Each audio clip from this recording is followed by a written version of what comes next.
Welcome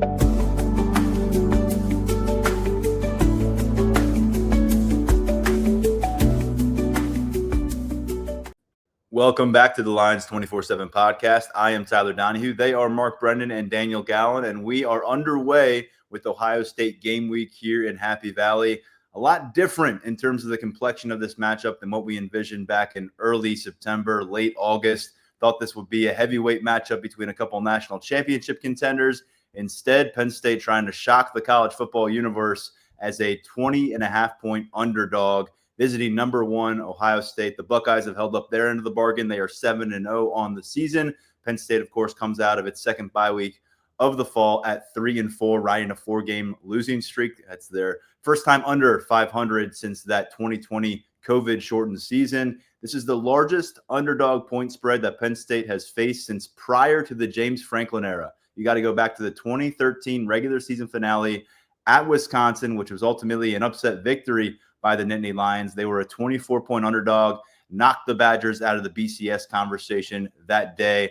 And this is the first time we've really seen a big point spread in this particular matchup within this series since 2019, when Penn State had a hobbled Sean Clifford, ultimately turned to Will Levis pretty early in the matchup. 18.5-point underdog out in 2019. They lost that game 28-17. It's been pretty close in terms of the expectations for this game year by year. Last year, Penn State was a 3-point favorite in Beaver Stadium, ended up losing that game by 7 points. 8 straight losses in this series for Penn State. They've lost 12 of 13 overall going back to 2012, and it's now a 25-14 advantage for Ohio State in the all-time series.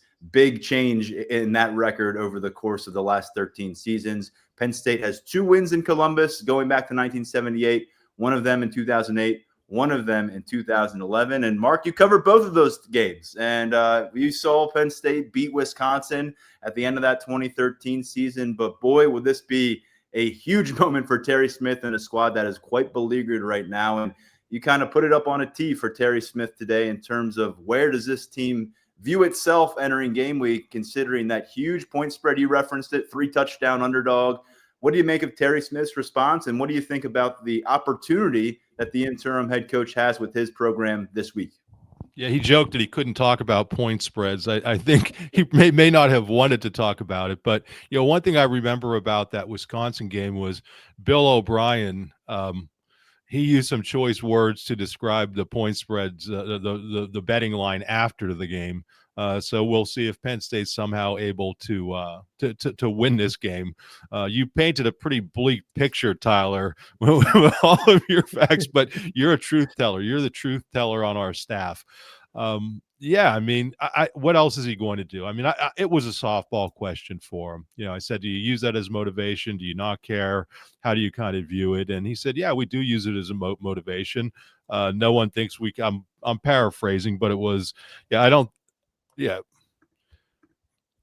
one is giving us a chance. That was the word that I put up on our video, and Daniel used the other word that no one believes in us, all those kind of things. And why not use that as motivation? Why not, tap into whatever you can possibly tap into and see if it works? We talk about that 2011 game. Interim coach at that time, Tom Bradley, coming after a tough loss, but that was a much different Ohio State team. I mean, that was a team that was on the verge of in the middle of losing 4 games to end the season. Luke Fickell, who's having his issues, now at Wisconsin, that was a team in transition pre-Urban Meyer. So while that was, it was a really, really good win, and as fate would have it, Penn State's last win at the Horseshoe, this is a much, much different animal. So they better use whatever motivation they could possibly get, because this is a whole different ballgame. Daniel, let's go over to you, because you wrote the story in between the press conference and where we sit now recording the podcast. The headline is "No One Believes in Us. Terry Smith sets tone as Penn State readies for number 1 Ohio State." Again, this is usually mano-a-mano, 2 teams trying to make their statement against each other. We know Penn State has certainly given up the edge to Ohio State over the years, but these have been contentious battles. The narrative is so much different for the Nittany Lions this time. What did you focus on in your story today up at Lions 24/7? Yeah, I think that this is the tack that Terry Smith is going to take. This is a Penn State team that has lost 4 straight games. They dropped those back-to-back games as a 20-point favorite to two of the worst teams in the Big Ten, in UCLA and Northwestern. And so, yeah, I mean, I think a lot of people have written off Penn State.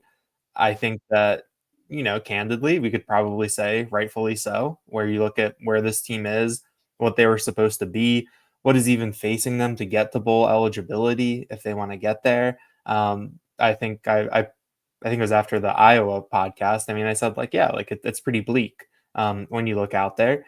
But I think that Terry Smith knows that he can't really, afford to let that seep in. That it's his job to put this message forward. That if they do all these different things right, what could happen? Going into this game, like, yeah, look at this. Like they think you're going to lose by 3 touchdowns. What can you do with that from a motivational standpoint? Yeah, I do think that Terry Smith is one of those guys that I think the phrase it was used around Doug Peterson a lot was the emotional intelligence. And I think that Terry Smith is one of those guys that has that and knows what motivational buttons to push and how to get through to his players. So I think that's what he's trying to do too. Some other to go off what Tyler had in that big rundown to start. I was looking through some poll history last night and this morning, and I was kind of surprised that this is the first time that Penn State has played a number 1 team in the regular season since 2015, which was the Ohio State game out at the Horseshoe. I think Saquon had a big game that night, if I'm remembering correctly. It just stood out to me when you think about how good Ohio State has been over this past decade, how good Michigan has been recently. And so, yeah. And last time Penn State beat a number 1 team, Notre Dame, 1990, Terry Smith scored a touchdown that day. Mark, we haven't checked in with you since that loss at Iowa. I'm not going to ask your thoughts on that game. We're pretty far removed, and I don't think anyone wants to go back to Iowa City right now. But I don't. We spent a lot of time, Daniel and I, on our last episode of the podcast. It was our second episode of the bye week after focusing on the coaching search in episode 1. We spent a lot of time breaking down where this team is in terms of preparedness to finish, because it's not just 1 game left on the schedule. It's 5 games left on the schedule. And you start off with the number 1 team in America on the road, follow that up with the number 2 Indiana team that has certainly looked the part throughout their season and including last Saturday.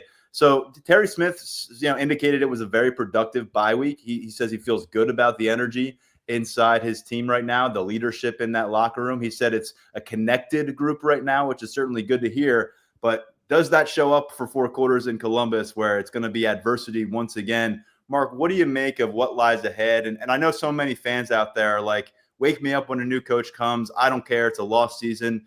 But there's a lot of young men in that locker room, a lot of staff members in that facility who it's incumbent upon them to finish the thing out as much as you can. And let's face it, a win over Ohio State, a win over Indiana, playing competitively against that's going to be a good sign about where the program is. So what do you look at in terms of measuring success the rest of the way here in November as we get into those games?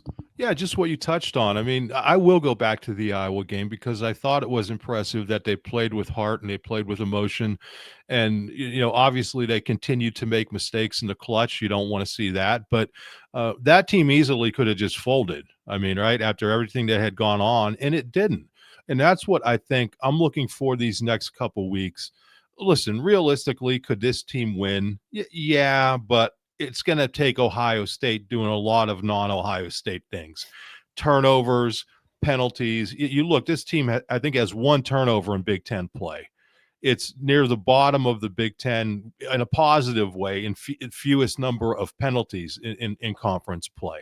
So I think it would need a lot of help. What do we see, though, in terms of those things? The heart, the emotion, the competitiveness, the toughness. These are things that could establish for the remainder of the season. I mean, Indiana is playing extremely well, but I think that's a more winnable game. And then you have a series of winnable games that you can end the season with. But if they go out and just get smoked against Ohio State, then I think it's a really, really bad sign. I mean, obviously, it's a bad sign. But I think more so than I think it'll be a sign that they've kind of lost the team. You know what I'm saying? I think they have to come out and play hard and play tough. I go back to that 2015 game, and I remember Saquon early in that game, breaking off, I think it was a kick return or a long run or something, and everybody in that Ohio State stadium, like going, ooh, like you could tell. So those fans, the reason I bring that up, they appreciate good football. They know if Penn State comes out and plays well, there will be a measure of respect there. But if Penn State gets behind early, it could get ugly really fast. So I think they have to go into that environment and play hard and play tough and just show those things. I know that we say there's no such thing as moral victories, but at this point, what else are you playing for? I mean, the Pinstripe Bowl, I mean, that was great when Penn State got there coming out of the sanctions. But at this point, you're a year, less than a year removed from being in the college football playoff semifinals. So I think it's less about,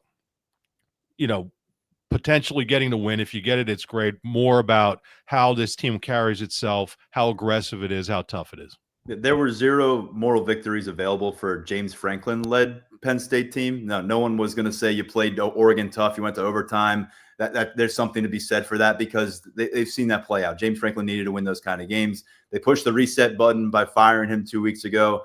And I think there probably is some room to come out of a loss against Ohio State and feel better about this team moving forward. And maybe that's imperative if this team wants to have a chance to upset Indiana the next week, or beat Michigan State, or beat Nebraska, or get on the road to Rutgers, maybe get bowl eligible in that game at the end of November. Daniel, kind of going back to what we talked about last week, and after hearing from James Franklin, what do you make of Penn State's path to the finish line, wherever that is, whether it's in Piscataway after Thanksgiving or whether it ends up at a bowl destination sometime in December? What's at stake now for Penn State? Because so many of the far-ranging goals have been off the table now for the last 2 or 3 weeks. Yeah, I think a key thing, and Mark touched on it a little bit, is like you're really going to have to look at the mental fortitude of this team, because not only is Ohio State a team that can jump on you, get ahead early, make things really difficult for you. I think that the way that things are set up, when you look at Ohio State and Indiana these next 2 weeks, these are two teams that like they're not going to call off the dogs. Like if things start to go in a certain direction. I know that like Cignetti, we know what he's about. We know how Indiana does things. Ryan Day, I think, is a little bit different, but is still someone who's wired competitively. Probably wouldn't mind putting up some numbers on this Penn State defense and their defensive coordinator at this point. So I think that that's something where, when these guys get behind, if they get behind, if things start going a certain way, like how is this team going to respond? Because if they don't respond, it could get very, very bad. But I do think that you look at the rest of the schedule, and I know that we've seen if Penn State won all the games that it was supposed to win as the more talented team, they would be 6-1 right now, probably. And so you can't really put down, Michigan State and Nebraska and Rutgers as gimmies, but on paper, like even if Penn State drops these next two, I wouldn't be surprised if it's Thanksgiving weekend and you've got 5 and 6 Penn State going to Rutgers for playing for bowl eligibility. I think that I do think that Terry Smith can push the right buttons that, hey, like, do you guys want to play? How much more do you guys want to play? You only get so many more opportunities to do this. And that's something that I've been thinking about too. I know, Tyler, you said it, like there's probably people that are, ready to get to the coaching search and, ready for who's next. But like, this is what you're in it for, is the Saturdays. And I know that it's not easy, but it's right now, but it's something to keep in mind. But yeah, I mean, I think that the key for Penn State is that depending on how these next 2 weeks go, even if there are bad results, you want to be poised. You want to still have that mental fortitude because you're going to have 3, winnable games down the stretch. I assume you'll be favored over Michigan State, even though that's on the road. Assume Penn State would be favored over Rutgers at this point. I don't know about Nebraska because that's a week-to-week program at this point. But I think that bowl eligibility is something that, play for it down the stretch. Mark, when you talk about who can help their quarterback or who can help their coach the most in a situation like this, you usually look at the quarterback's position. It's going to be the second career start for Ethan Grunkemeyer out in Columbus. He's an Ohio native.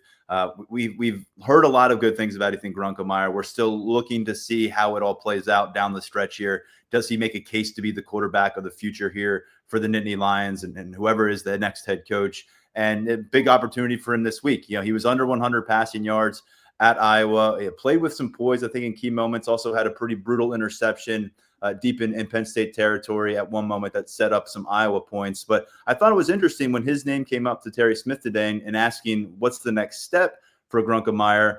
He basically tied it to everybody around Ethan Grunkemeyer, starting with the coaching staff. He says the next step is we've got to put him in position to succeed. We can't ask him to go out there and throw the ball 45 times to be effective and win that way. Got to create in the run game, have some pass plays off the run game, and create throw opportunities that are, one read, two read type throws, not overcomplicating it for him.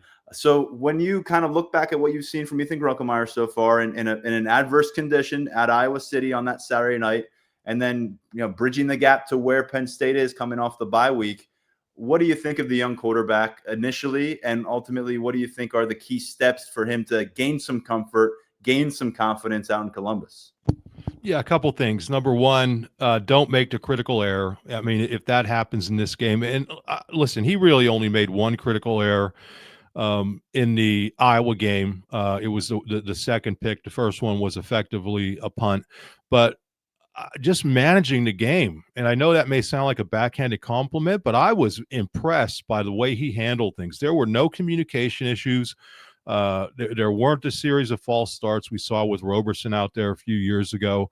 And I would argue that Iowa City, Kinnick, is every bit as difficult a place to play as the Horseshoe. The Horseshoe has more people, but in Kinnick, they're like right on top of you. And we've seen it in the past. We saw it with Taquan Roberson where he couldn't even get plays off. So I think those things are all big. But I didn't have a chance to talk about this game on the pod, but on the TV show that I do, they need people to step up and make plays for them. I mean, somebody make a play. Somebody. I mean, you have veteran guys. You have receivers who have played at other schools. You have tight ends who have played a lot. Katron Allen was terrific, but he's throwing body blows. He's not the knockout punch guy. Somebody has to step up and make plays. So, yeah, I mean, I think the coaching staff, and I know we're going to get to it, put him in position to maybe have, more big plays, but also teammates step up. I mean, that was very disappointing to me to see this kid playing with that much heart. And you have guys who've been around for a long time and nobody other than Katron. And again, Katron's not your explosive play guy. Katron's not the guy who's going to wow you other than being Earl Campbell and running over five guys. I need somebody to go up and make a spectacular catch, or I need a running back to bust it. And we all know who we're talking about. Make somebody miss and go the distance. Nobody did those things. And that's what I think Terry was getting at. He was fine in that game. It was everybody else who didn't step up and do what they needed to do. I'm reminded that Jahan Dotson just had a great catch in an Eagles uniform. And how many times do we see him do that for Penn State, helping out his quarterback? Tyler Warren? It's Tyler Warren, of course. But I think about that Ohio State matchup where, we've talked about how they haven't been able to beat Ohio State, but they were able to land some punches in a game with Sean Clifford, heaving the ball to Jahan Dotson, going up and getting it, and time again making plays. It's just been such a missing component of this offense the last couple of years, outside, as you said, of the All-American Tyler Warren, who continues to be very productive at the NFL level. But Daniel, a couple different conversations today with Terry Smith and a couple different questions, one from Mike Portman, and then I followed up on it in our press conference. He was asked, what happens now for the pass game? What needs to happen next? This is a former receiver, Terry Smith, a guy who's kept his eyes on this receiver group while coaching up his cornerbacks on the practice field. And he says a lot of it's going to come down to changing the way they strategize a bit and changing the way they attack opponents. And he said he wants to shift from so much horizontal passing to getting vertical through the air. He initially used the phrase, he's demanding that of Andy Kotelnicki. When I followed up to ask about that dialogue, he said demanding was probably too hard of a word in that situation. He says they're on the same page. He said Kotelnicki is not really challenging what he says. They're both kind of in lockstep on what needs to happen next for the pass game. But I brought up the stat our last episode, Daniel, 17 throws through 7 games of 20-plus yards. That's 2.5 per game, and it just has been missing entirely from this offense, it feels like. So before we get to the guys who could make an impact, what do you make of maybe a change of approach for Andy Kotelnicki, and very well maybe his final 5 games as the offensive coordinator of the Nittany Lions? We talked about how his answers to us last week in our first interview with him since August were not exactly the most satisfactory, but we're hearing from Terry Smith a couple different times kind of peel back the curtain and lay out the blueprint for maybe how they can take a step forward.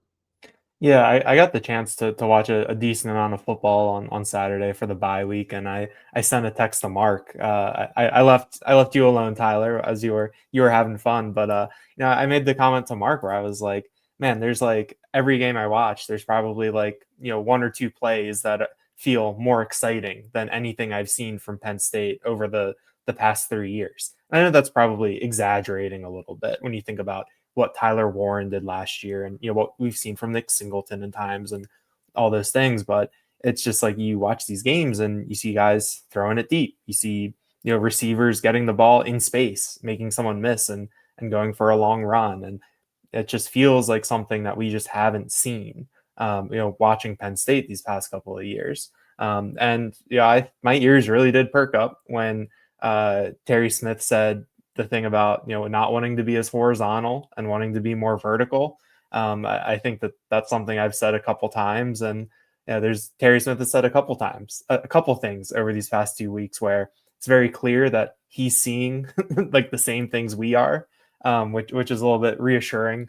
Make sure we're not going crazy on our end. But I thought that was interesting, and I think that putting these things out there and I think it shows a level of seriousness that Terry Smith does want to see this. When he used the word demanding when talking about it, for whatever reason, it didn't really process in my head as him going up to Andy Kotelnicki and saying I want this. To me, it was more like I really want to see this in his personality, where it's like we need to have this. We want to have this. This is something that can really help us. That's sort of how I framed it in my head. And so, but I mean, like everything, it's like we got to see it on Saturday. It's the same thing with all the talk about Tyseer Denmark and Kobe Howard and what they can do, how high the program is on them, their potential. You got to see it on Saturday. You got to show it. I do think that in Iowa, you saw a couple deep shots to Devontae Ross. Where you're kind of like, okay, like there is something there. Grunkemeyer can throw that ball, but we just haven't seen these things on a consistent basis, and that's really what it's going to come down to. But where we are on the Monday of a game week, and if you're going to talk the talk, that's step 1. So now you got to get to Saturday, and walk the walk, like actually apply these things, actually have them in the game plan. One of those deep shots to Ross resulted in a defensive pass interference. I think that helped set up a Penn State score as well down the field a few plays later. And Mark, it's very clear how Terry Smith feels about Tyseer Denmark and Kobe Howard, who were just brought up by Daniel. We've talked about him a bunch when we're kind of looking around and saying, how can you get more from this pass game? How can you get more from this offense? And it was honestly the final question I ever was able to ask James Franklin in his capacity as Penn State's coach was, where are these guys? Why aren't they involved? I asked, how difficult is it to gauge them based just on practice work and not game work? And he didn't love that question, but it is, continued to be a storyline beyond his removal. And we saw them both play very little against Iowa, 5 snaps about, but that was still more than they collectively played in the previous 5 games combined when they were just watching from the sideline as the pass game was frustrated. So Kobe Howard came up with a chain-moving catch. I think it was a 14-yard grab. Tyseer Denmark had a couple catches early in the season. I think you got to go back to the final play of that Maryland game in the regular season finale that pissed off Mike Loxley to really remember a Tyseer Denmark catch. So it's been a long time.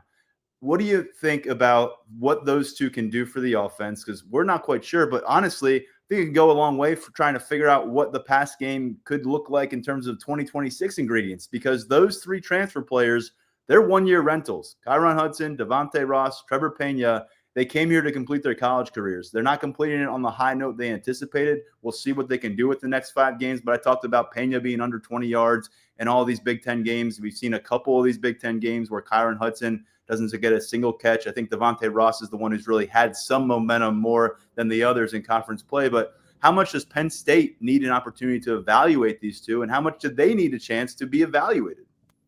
Yeah, first of all, when Terry said he demanded taking more law, I kind of like that visual. I was thinking of like the hundreds of thousands of fans that have been sitting in their chair at home demanding Penn State, or us in the press box saying, "Well, why are they throwing the ball down the field?" I mean, so finally they figured it out. But I went back and grabbed the blue white game stats. Tyseer Denmark, 3 catches, 3 targets, 46 yards. Kobe Howard, 4 catches, 4 targets, 14 yards. His 14-yard catch in the Iowa game was Penn State's longest catch of the game. I mean, that in itself speaks of what they've been doing with this offense. But I think it's more of, you haven't gotten it from the other guys. Can these guys be worse? And I know that probably sounds cruel, but why are you recruiting these guys if you're not going to give them the opportunity when somebody else isn't getting it done?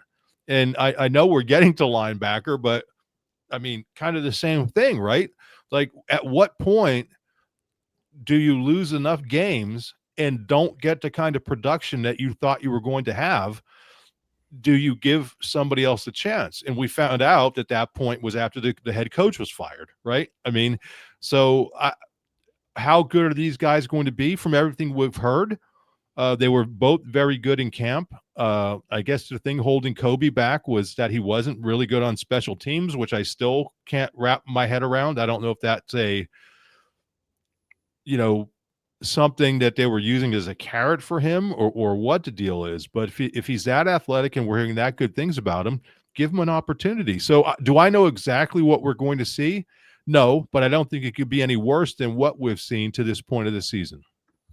And the nature of college football right now is this is how those guys earn pay raises. Going into year 2 for Kobe Howard, going into year 3 for Tyseer Denmark, you don't earn pay raise for praise on the practice field. You go out, you put together some film, you convince Penn State you're worth the investment. Maybe they come to you before you have to come to them. And let's face it, that bargaining table could get a little busy if they go out and put the film on there. There's a lot of other coaching staffs going to be searching for receiver talent. So individually, both these guys have a ton to gain. And I continue to say, much like Ethan Grunkemeyer, trying to figure out who's here for the long haul, who's going to be part of this offensive game plan with maybe a new coordinator, with a new head coach moving into 2026. And I think you circle both of those two players. We certainly don't have much to go off of in the running back room. Maybe we'll have some evidence to work with here with Kobe Howard and Tyseer Denmark in the next few weeks. Mark, what do you have to add? Yeah, I mean, we talk about roster management and whatnot, and James Franklin may well have roster managed himself out of a job, right? I mean, if you're that worried about not playing guys, you know what I'm saying, to preserve their red shirt, or if you're worried about what they're going to demand on the market if they put whatever on tape, that to me, I can't even wrap my head around that. I mean, so you lose to Oregon. Fine. I think you can still stick with whatever plans you have, but then you lose at UCLA, and it still doesn't prompt you to come back and do what you need to do. So yeah, I think sometimes it may be getting to the point where these coaches are overthinking things so much. Get your damn best players on the field. Isn't that what Franklin always said? Like, they're going to recruit guys, and if you're good enough, you're going to play. Well, I guess we're about to find out how good these kids are, and I'm anxious to see. I'm guessing, and I don't want to put words in either of your mouths, but I'm willing to bet that they are going to be an improvement from what we've seen. I could be wrong, given the level of competition, but I think overall they may end up being better. And we're not even talking about, hey, get Kyron Hudson off the field, no more snaps after getting 60 snaps. It's more like, hey, what does it look like when Kyron Hudson's maybe getting 40 snaps and Kobe Howard's getting 20 of those snaps? Because there's really been no in between. It's been these guys dominating the reps at receiver. The two other names that Terry Smith brought up today when he was asked about young ascending talent, perhaps that can carve out more of a role in this roster and finish out the season as someone who's more prevalent with playing time. He mentioned Jameer Joseph at cornerback, which I found pretty interesting because we didn't even see fellow freshman and burned redshirt Darius Dixon involved on defense last week. I don't think he was involved on defense against Oregon as well. He's been a special teams mainstay, but you wonder how you can work a cornerback into the conversation right now with what they have out there, as long as everybody stays healthy. The other one's pretty obvious, and it was good to hear a linebacker out of Terry Smith's mouth, Alex Tash. And I did ask about linebackers. I went into the media room planning to ask about linebackers, and he brought up Tash before I could do that. But my follow-up, Daniel, was, there's been a clear distrust from Jim Knowles going back to August. That's not me speculating. That's Jim Knowles telling us, I don't really trust these guys in August, in the September bye week. And that certainly has shown through in the way they have utilized linebackers since that moment. You go back to Tony Rojas's injury against Oregon. Now it's a 3-game sample size.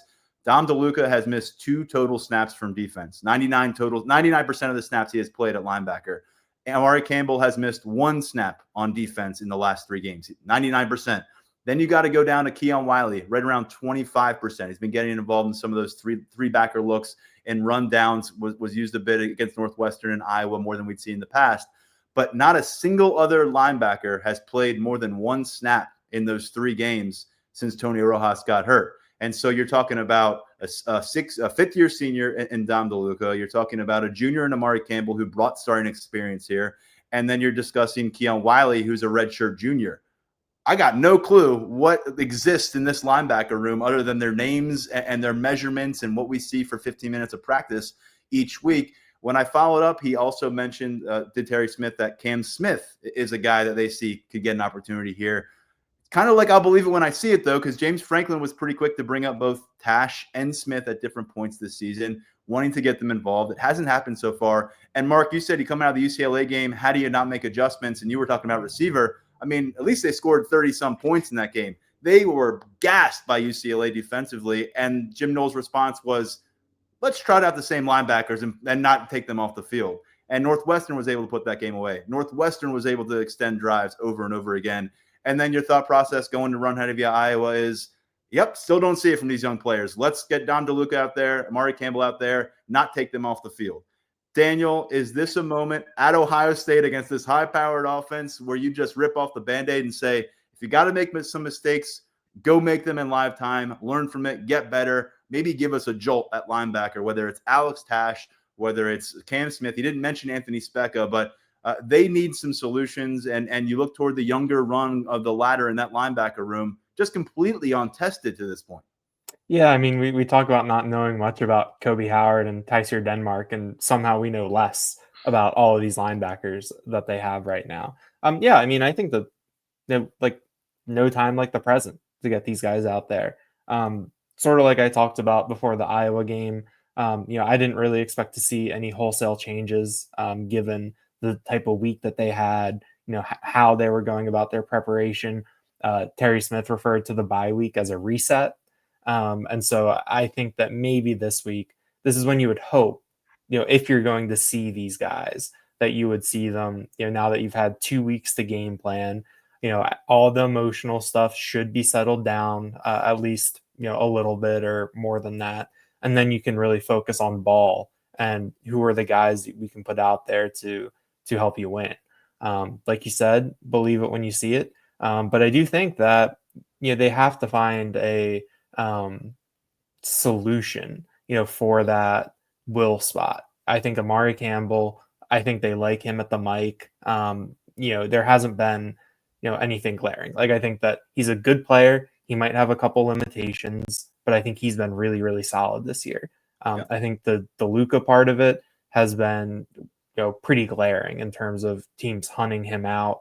I do think that he's someone that can have a role on your defense, that is someone that you can use in different situations. But I think that in these really high caliber Big Ten matchups, is Alex Tash the type of athlete that can hold up in there?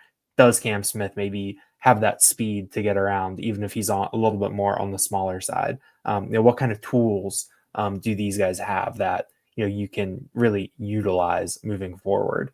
I think one thing to add on Jameer Joseph, I think his usage is going to be really interesting to watch because they were in the Northwestern game. It really stood out that they're using him sort of as a big nickel type where it was, King Mack would come off at safety, Wosley would come off at nickel, and then you would run Jameer Joseph, you see him on the field. He's a big guy. Like, he's very well built. And then they put Dejon Lane in at safety. And that just seemed like, okay, we're going to have our nickel out there, but we're going to be playing run while having the extra DB out there. I thought that was a nice wrinkle, at least some sign of an adjustment. But there was this thing where I looked back at those snap counts after Jameer Joseph was only out there for 5 snaps in that game. And it felt like a little bit more than that in real time. But I think that he's someone that I know Tyler Calvarusa has been high on Jameer Joseph from the jump.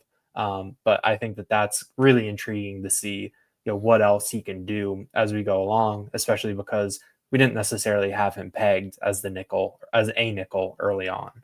To this point, 3 freshmen have burned red shirt, 2 at defensive end, and Chaz Coleman and Yvonne Kamaju. And then the third, you'll find it in the secondary, cornerback Darius Dixon. But certainly the door is open for that number to maybe double or go beyond that over the next 5 games. If guys get involved, look the part, earn continued reps. And Mark, just to finish here on defense, Jim Knowles hasn't won over a lot of fans. I'd say he's lost a lot of fans here in Happy Valley over the course of this losing streak. 3 blown late leads.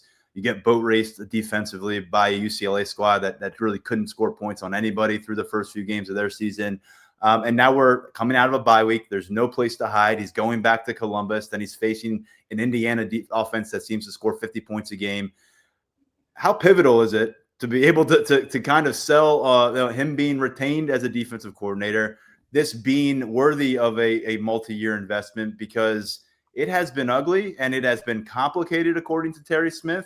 And if it's still complicated through the month of November, well, guess what? You're not figuring out in time to help you win games, and you hire Jim Knowles to help you win games. So when you assess the defense, because we've done a lot of digging on Andy Kotelnicki of late, what do you think about what needs to happen, what must happen for Jim Knowles to be able to kind of turn a corner here down the stretch?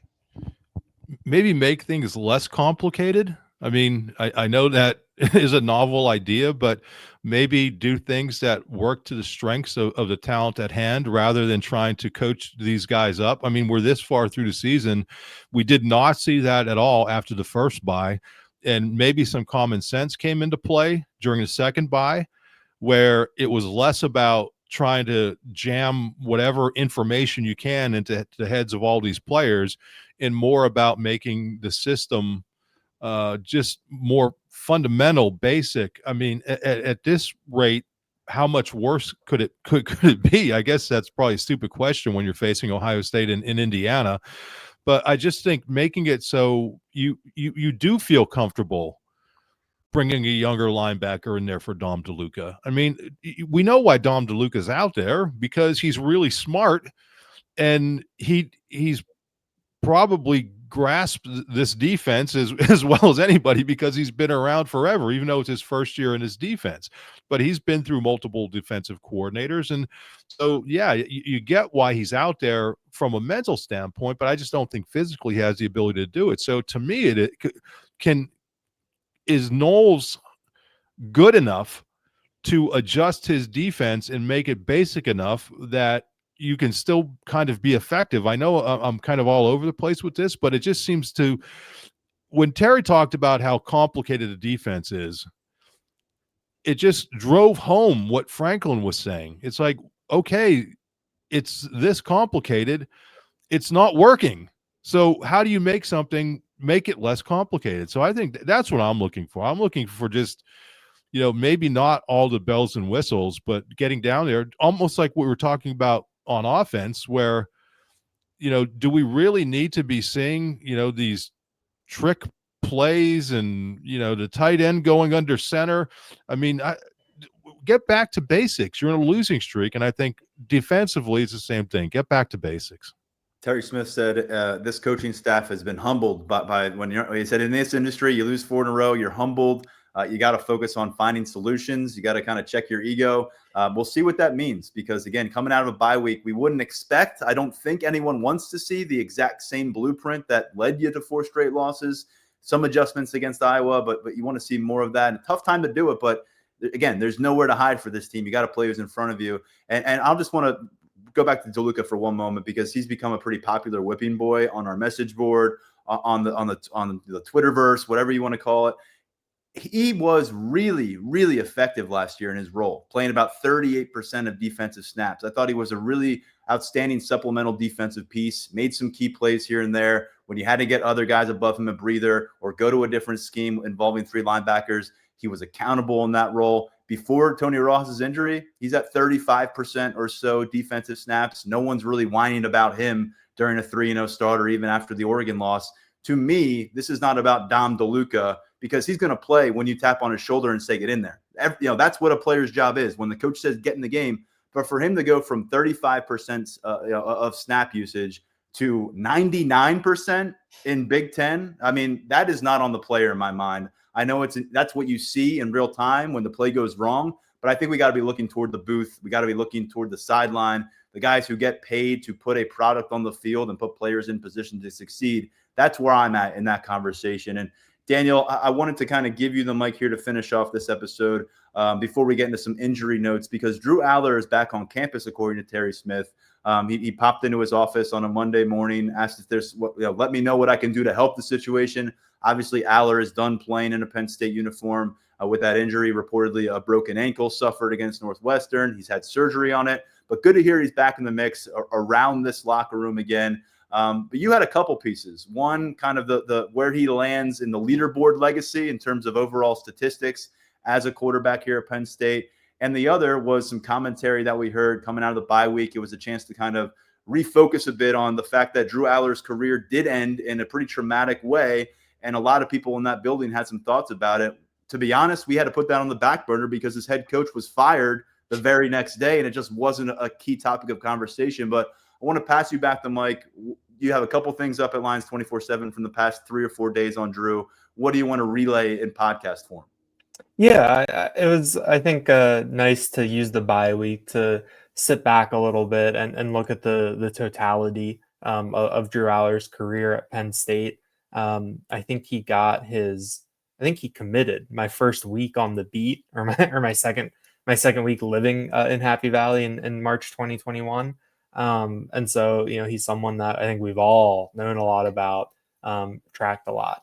I think to start with, I went through the record book and slotted him into his updated spots. I think that he finishes about 4th pretty much in every major category.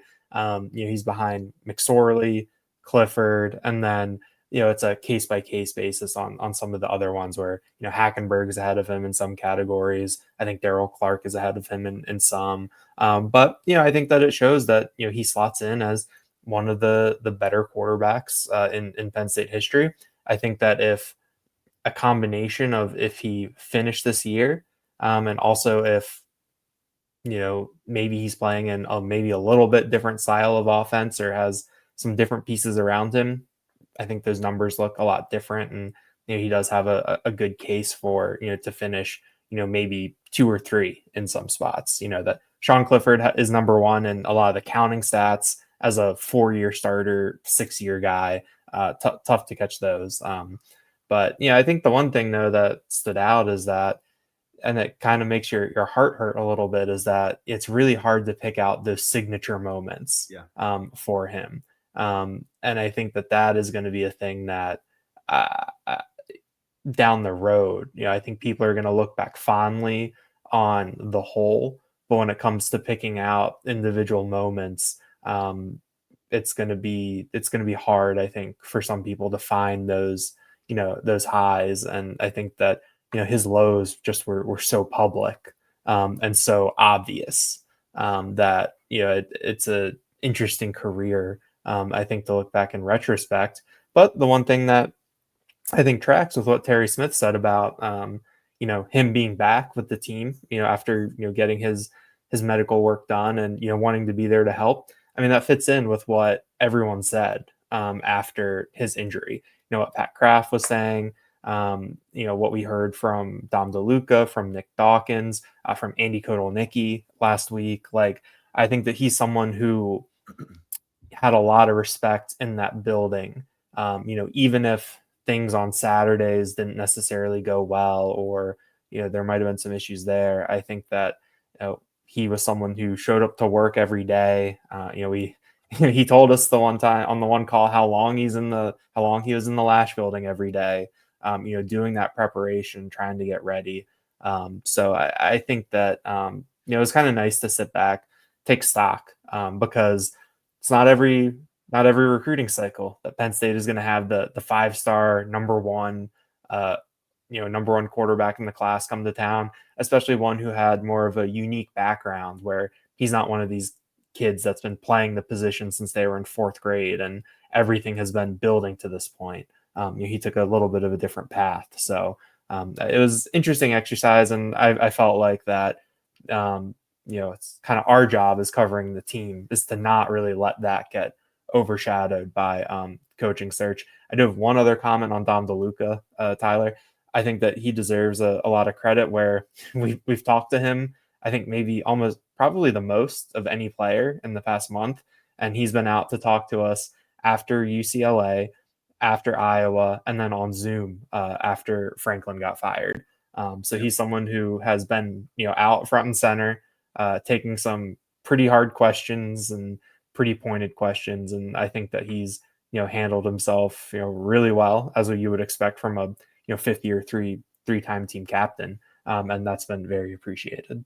For the folks out here who have been longtime listeners, you probably remember we had Drew Allar on this podcast 3 times when he was 17 years old, 16 years old, working his way toward enrollment, the excitement around that. Thought he got a little bit better with each interview. We haven't got to interview him since his Penn State career came to a close, and that's kind of the nature of an injury. We hope for that to happen, maybe even on this podcast between now and when he gets to the NFL. We know there'll be an opportunity probably at Pro Day if he's able to go out there and compete in Penn State's facilities. But that's one of the things with getting a season and an injury as a senior. We're not sure when we're going to get to talk to that guy next. And to your point, yes, we've had a lot of opportunities to talk to DeLuca in not so easy circumstances.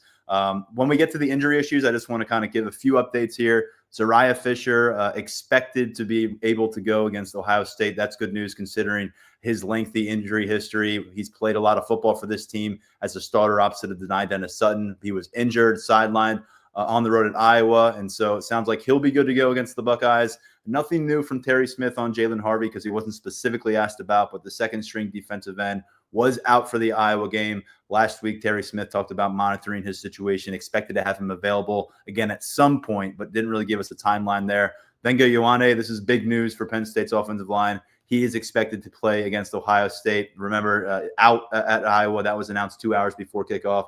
Pretty easily their most consistently best offensive lineman since the start of this season at guard. Terry Smith also expects to have Cooper Cousins. He's been either out or limited basically the entire Big Ten schedule. I think he maybe has played 10 total snaps along the way there. And then Jackson Smolik, no update from Terry Smith there on QB2.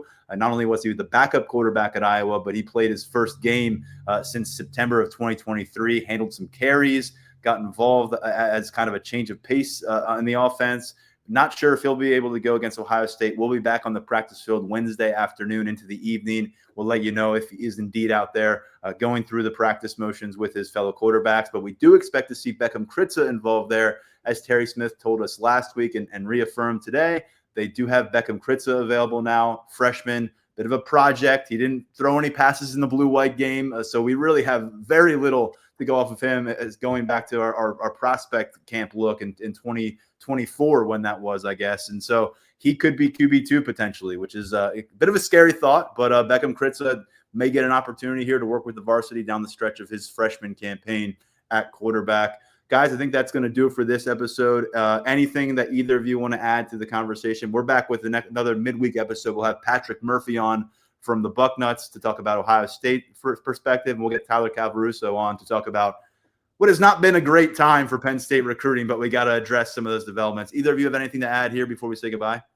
Yeah, it's going to be interesting to see if we see Drew Allar around practice and if he travels. In the past, I don't know what the rules are now. It's something maybe we could check into, maybe ask Terry about Wednesday. But I think it would be important for the team if he were able to go and be kind of like a student-type coach. I know Mike Motti was able to do that late in his career. I mean, that's like forever ago at this point, so who knows how the rules have changed. But, when you have a team leader and a team captain, I think he could really be helpful, especially with a young quarterback like Grunk. That's going to do it for this episode of the Lions 24/7 podcast. Big thanks to Daniel and Mark. We're back with you with 2 more episodes this week, heading into kickoff in Columbus. These guys will make the trip out there Friday. They'll be set up for that noon kickoff between number 1 Ohio State and these Nittany Lions. For now, stepping aside, I'm Tyler Donahue. This has been the Lions 24/7 podcast.